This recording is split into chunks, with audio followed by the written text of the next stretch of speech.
Saudara, terima kasih Anda masih bersama kami di Kompas Pagi. Usai menerima abolisi, Tom Lembong melaporkan majelis hakim yang menjatuhkan vonis 4,5 tahun penjara padanya ke Badan Pengawasan Mahkamah Agung. Melalui kuasa hukumnya, ex-Menteri Perdagangan Tom Lembong melayangkan laporan ke Mahkamah Agung terhadap 3 hakim yang memvonisnya dalam kasus impor gula. Tom Lembong melaporkan ke 3 hakim karena tidak ada pendapat berbeda atau dissenting opinion yang diduga mereka tidak mengedepankan asas praduga tak bersalah. Selain ke Mahkamah Agung, Tom juga melaporkan 3 hakim ke Komisi Yudisial terkait dugaan pelanggaran etik perilaku hakim. Seluruh majelis hakim yang memutus perkara Pak Tom ini karena tidak ada dissenting di situ adalah kita laporkan semuanya tentu. Namun yang menjadi catatan adalah ada salah satu hakim anggota ya yang menurut kami selama proses persidangan itu tidak mengedepankan presumption of innocent ya. Dia tidak mengedepankan asas itu tapi mengedepankan asas presumption of guilty.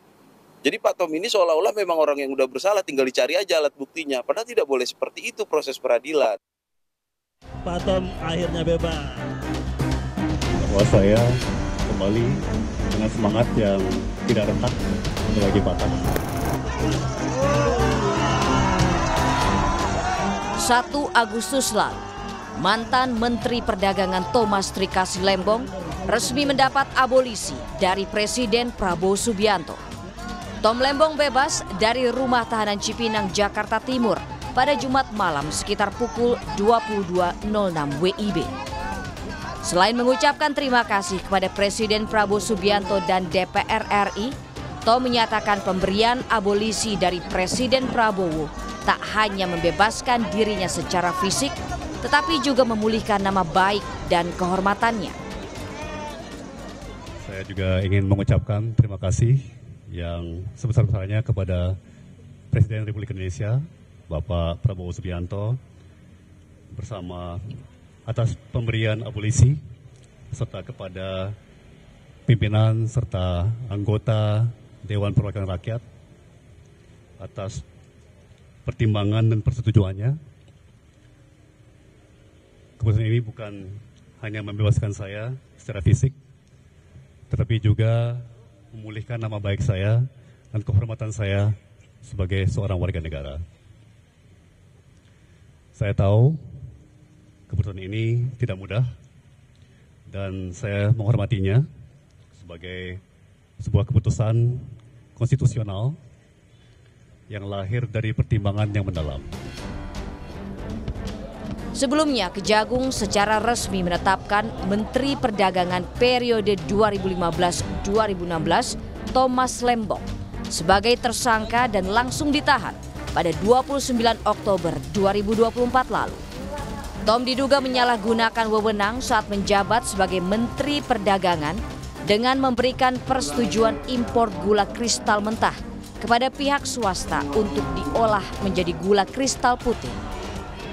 Tom divonis penjara 4 tahun 6 bulan penjara pada 18 Juli lalu.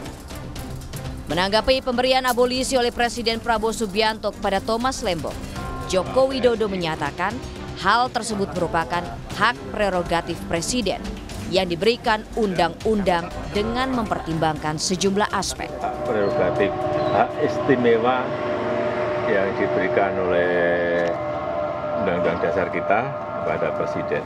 Saya kira ya setelah melewati pertimbangan-pertimbangan hukum, pertimbangan-pertimbangan sosial politik yang sudah dihitung semua, Presiden pasti memiliki pertimbangan-pertimbangan politik, pertimbangan-pertimbangan sisi hukum, pertimbangan-pertimbangan sosial politik, semuanya pasti menjadi pertimbangan. Sebelumnya dalam sidang Tom Lembong dengan duplik pada 14 Juli lalu, pengacara Tom Lembong mempertanyakan ketidakmampuan jaksa menghadirkan saksi penting ex-Menteri BUMN Rini Sumarno dan Presiden Jokowi yang seharusnya bisa memperkuat konstruksi peristiwa pidana. Tim Liputan, Kompas TV.